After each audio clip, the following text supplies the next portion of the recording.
ایک حدیث برسبیل تذکرہ ابو داؤد شریف میں موجود ہے. حضرت عبداللہ ابن عامر رضی اللہ تعالیٰ عنہ فرماتے ہیں میں چھوٹا سا تھا, نبی پاک صلی اللہ علیہ وسلم ہمارے گھر تشریف لائے تو میری ماں نے مجھے کہا, چھوٹا سا تھا, مائیں کہتی ہے نا بیٹا یہ دیکھو میں چیز دیتی ہوں ادھر آؤ, حالانکہ کئی دفعہ مٹھی خالی ہوتی, تو میری اماں نے مجھے کہا بیٹا ادھر آؤ میں کچھ چیز دیتی ہوں. کہتے ہیں جب میری ماں نے یہ کہا تو حضور فرمانے لگے کچھ دینے لگی ہو؟ کہنے لگی ہاں یا رسول اللہ میرے پاس کھجوریں ہیں. چھوٹے بچے کے ساتھ ماں بات کر رہی ہے. تو حضور فرمانے لگے اگر تمہارے ہاتھ میں کھجوریں ہیں تو پھر تو ٹھیک ہے, اور اگر نہ ہوتی تو تمہارے ذمے ایک جھوٹ لکھ دیا جاتا. یہ نہیں تم کہہ سکتے وہ تو بچہ ہی تھا. بچے سے کنایا توریہ بعضوں کا جائز رکھا ہے, کر دیتے ہیں, ہو جاتا ہے, یہاں تک تو ٹھیک ہے, لیکن اس کے ساتھ جھوٹ بول دینا کہ میں فلاں چیز میرے پاس ہے دینے لگا ہوں, یہ درست نہیں ہے. بھائی خدا را سچ کا مزاج اگر گھروں میں آئے نا, سچ کا مزاج, تو پھر بیٹے عبد القادر جیلانی غوث پاک جیسے بنا کرتے ہیں. اگر مزاج سچ والا آئے تو وہ طالب علم بن کے بھی کبھی جائیں تو کئی چوروں کی توبہ کرا کے مدرسے داخل ہوا کرتے. شرط یہ ہے کہ سچ کا مزاج اپنے گھر میں. دوسری بات یہ کہ حضرت فاطمہ الزہرا نے نا فطرتی زندگی جی کے ہمیں دکھائی. وہ گھر کے اندر جھاڑو دیتی تھیں, آٹا گوندتی تھیں, روٹیاں پکاتی تھیں, چکی پیستی تھیں, سنو میں کیا کہہ رہا ہوں, لیپا پوتی کرتی تھی, بچوں کی سارے کام اپنے ہاتھوں سے کرتی تھی, شوہر کی خدمت کرتی تھی, اور پھر ساری رات مصلے پہ بھی بیٹھتی تھی. سارے کام سیدہ فاطمہ, حضرت اسماء بنت ابی بکر صدیق, حضرت صدیق اکبر کی بیٹی ہیں, امیر باپ کی بیٹی ہیں. لیکن حضرت زبیر بن عوام حضور کی پھوپھی کے بیٹے کے ساتھ نکاح ہوا تو کہتی ہیں ان کے گھر میں کوئی خادم نہیں تھا, میں سارے کام کرتی تھی, میں ان کے گھر کے کام بھی کرتی تھی, میں کنویں سے پانی بھر کے بھی لاتی تھی. حضرت یہ آپ کو بخاری میں حدیث ملے گی, حضرت اسماء بنت ابی بکر صدیق فرماتی ہیں کہ انہوں نے اونٹ رکھا ہوا تھا اور ملازم کوئی نہیں تھا, خادم اور غلام کوئی نہیں تھا, تو میں ان کے اونٹ کو چارہ بھی ڈالتی تھی, میں سارے کام کرتی تھی. بیٹی گھر کے کام کرنے سے بھی کبھی کمزور ہوتی ہے. آج کل وہ لبرل ہے نا موم بتی مافیا, وہ پوچھتا ہے جی کہاں لکھا ہے بی بی گھر کے کام کرے, گھر کس کا ہے؟ ویسے تو وہ کہہ رہی ہے میں کسی کی مداخلت بھی پسند نہیں کرتی, میرے گھر میں آ کے نند بات نہ کرے.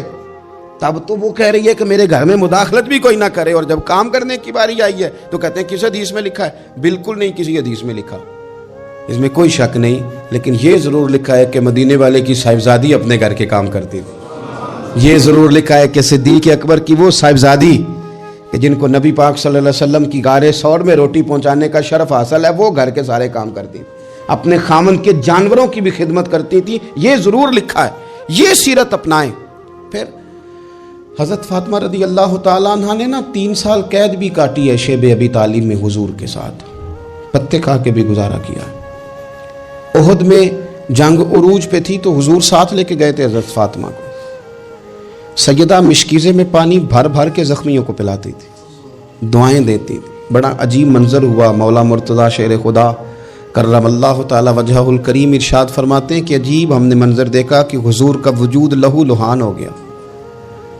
تو میں نے دیکھا کہ سیدہ فاطمہ دوڑتی آ رہی. مجھے لگا کہ یہ کمزور ہوں گی, لیکن حضرت فاطمہ نے کیا کیا, میں پانی بہاتا تھا اور سیدہ حضور کے زخم دھوتی تھی. پھر اس دور میں طریقہ تھا کہ کوئی کپڑا گرم کر کے زخم کے اندر جلا کے دیا جاتا تھا. کہتے ہیں یہ بڑا مشکل کام تھا, پر میں نے سیدہ فاطمہ کا حوصلہ دیکھا, وہ جو حضور نے انہیں دیا تھا, جو نبی پاک نے تربیت کی تھی. انہوں نے خود کپڑا جلایا اور حضور کے زخم میں جب وہ دے رہی تھیں تو حضور تھوڑی تکلیف محسوس کرنے لگے, تو ان کی آنکھوں میں آنسو آئے. انہوں نے وہ ساری آزمائشیں, وہ سارے رنگ, وہ سارا کچھ حضور کے ساتھ دیکھا, غربتیں بھی حضور کے ساتھ کاٹی. میں کیسے کہوں کہ آج کل ہمارا لاڈ صرف اتنا ہے کہ جی جو بچے مانگتے ہیں میں لا کے دیتا ہوں. یہ کوئی کمال ہے؟ یہ کوئی کمال ہے؟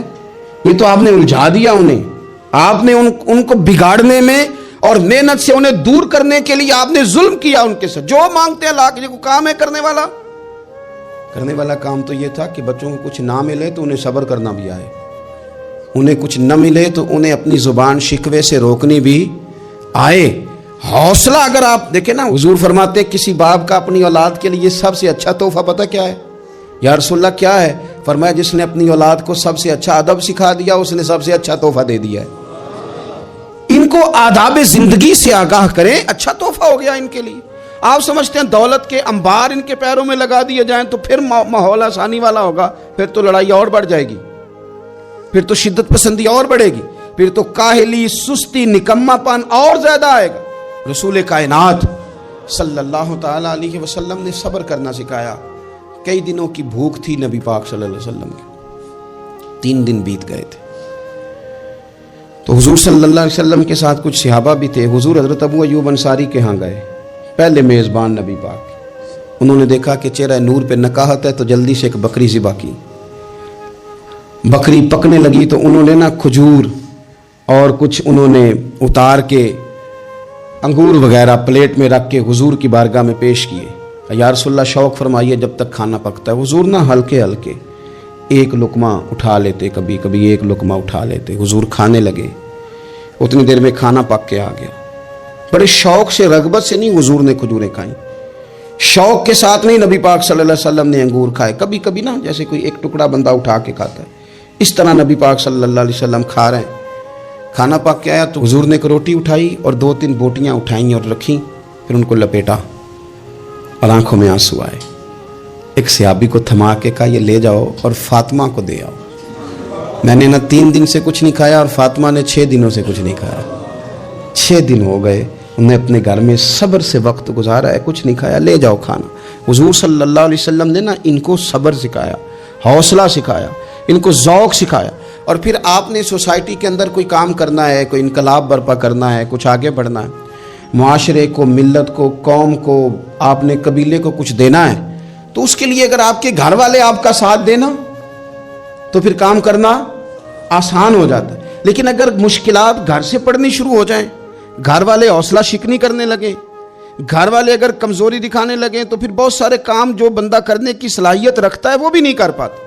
اگر گھر سے حوصلہ ملے، گھر والے مشن کے ساتھ ہو جائے، تو پھر تو یوں سمجھ لیں کہ انسان مضبوط ہو گیا، وہ اتنا طاقتور ہو گیا کہ بہت سارے طوفانوں کا خود بخود مقابلہ کر لے گا۔ حضور صلی اللہ تعالیٰ علیہ وسلم چونکہ بڑا کام کرتے تھے، بڑی ڈیوٹی فرماتے تھے، تو طریقہ مبارکہ یہ تھا کہ سفر کے لیے تشریف لے جاتے یا جہاد کے لیے جاتے تو سب سے آخر میں حضرت فاطمہ کے گھر جاتے، ان سے ملاقات کر کے سفر پہ تشریف لے جاتے، اور جب واپس تشریف لاتے تو سب سے پہلے سیدہ فاطمہ کے گھر، سب سے پہلے یہاں آتے، ملاقات کرتے، پھر تشریف لے جاتے۔ ایک دفعہ حضور کئی دنوں کے بعد تشریف لائے، سفر کے آثار بھی تھے،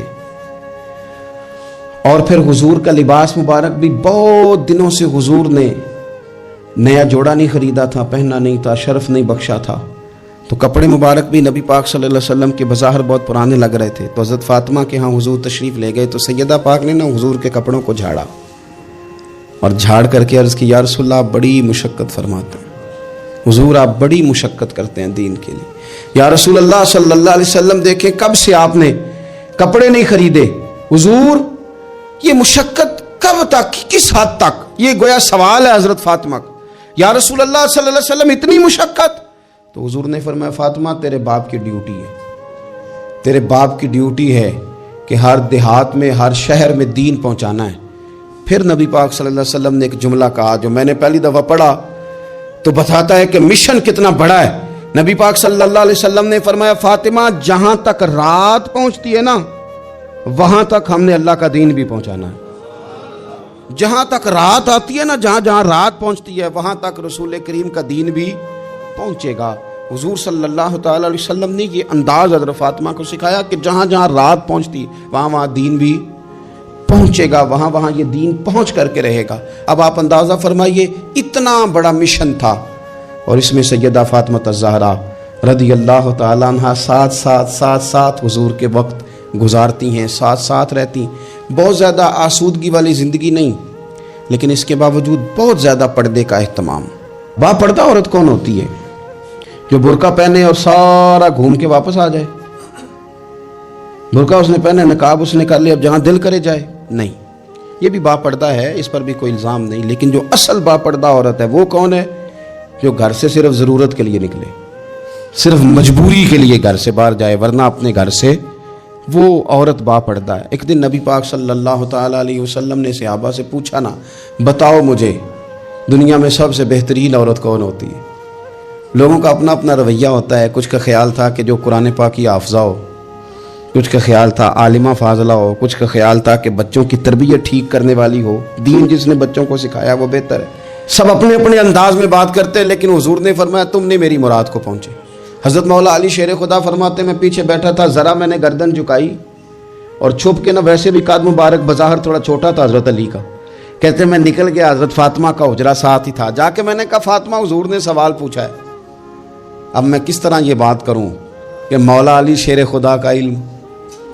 حضور نے فرمایا کہ میں علم کا شہر ہوں تو علی دروازے ہیں، تو اگر حضرت علی بھی کسی سے مسئلہ پوچھنے جائیں تو پھر بتاؤ نا کہ سیدہ فاطمہ کا علم کتنا شاندار ہوگا، ان کے علم کا کیا مرتبہ اور مقام ہے کہ حضرت فاطمہ سے پوچھا جا کے، کہا فاطمہ آج نہ حضور نے سوال پوچھا ہے تو سب صحابہ محو حیرت ہیں۔ حضور نے پوچھا بہترین عورت کون ہوتی ہے، تو کسی نے کچھ بتایا، کسی نے کچھ بتایا، بات بن نہیں رہی، آپ ذرا جلدی سے بتائیں۔ تو حضرت فاطمہ کہنے لگی علی بہترین عورت پتہ کون ہوتی ہے؟ یہ آپ نے غور کرنا لفظوں پہ، کہا بہترین عورت وہ ہوتی ہے جسے نہ کبھی غیر مرد نے دیکھا ہو اور نہ کبھی اس نے غیر مرد دیکھا ہو، وہ سب سے بہترین عورت ہے۔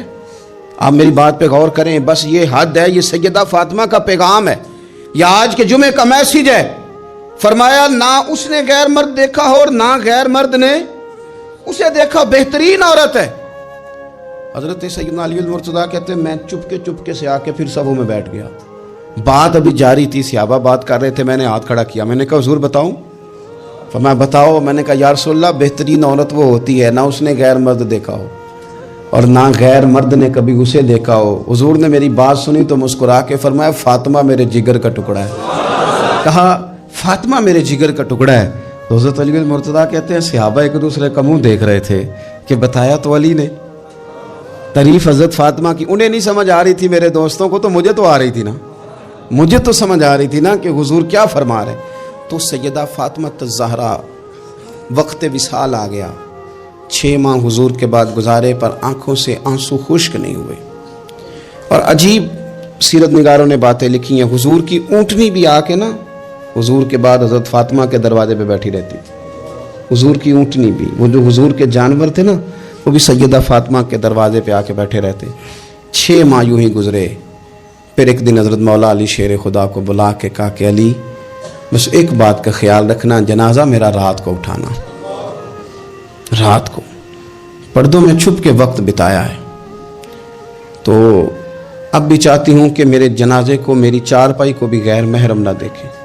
اور پھر فرمایا کہ حضرت اسماء کو بلا کے کہا کہ میرا جنازہ رات کو اٹھایا جائے اور پردے کا خاص اہتمام کیا جائے۔ تو انہوں نے کہا میں نے حبشہ میں ایک طریقہ دیکھا ہے کہ عورتوں کو جنازوں کو اوپر سے کئی چادروں کے ساتھ ڈھانپ دیا جاتا ہے، فرمایا بس وہی میرے ساتھ بھی کرنا۔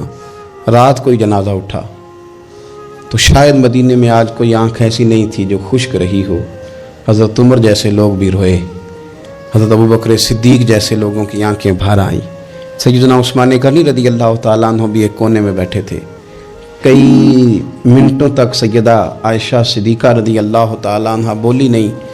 لوگوں نے کہا ہوا کیا؟ فرمانے لگی آج حضور کی تصویر کی رخصتی کی باری آئی ہے، آج تصویر حضور کی جا رہی ہے۔ رات کو جنازہ سیدہ فاطمہ نے وصیت کی، جاتے ہوئے بھی غیر محرم کی نظر نہ پڑے۔ امام سیوطی نے حدیث لکھی ہے، میرے نبی پاک نے فرمایا دن ہوگا قیامت کا، اللہ فرشتوں سے فرمائیں گے نظریں جھکا لو، اہل محشر سے کہا جائے گا ذرا اپنی نظریں جھکا۔ یہ اہل محشر کون ہوں گے؟ ولی، غوث، کتب، صلحاء، اتقیاء، علماء۔ اپنی گردنیں جھکاؤ، نظریں جھکاؤ، کیا ہونے لگا ہے؟ کہا محمد کی بیٹی فاطمہ کی سواری گزرنے لگی ہے۔ یہ موقع حیا کا ہے، سیدہ فاطمہ کی سواری گزرنے لگی ہے۔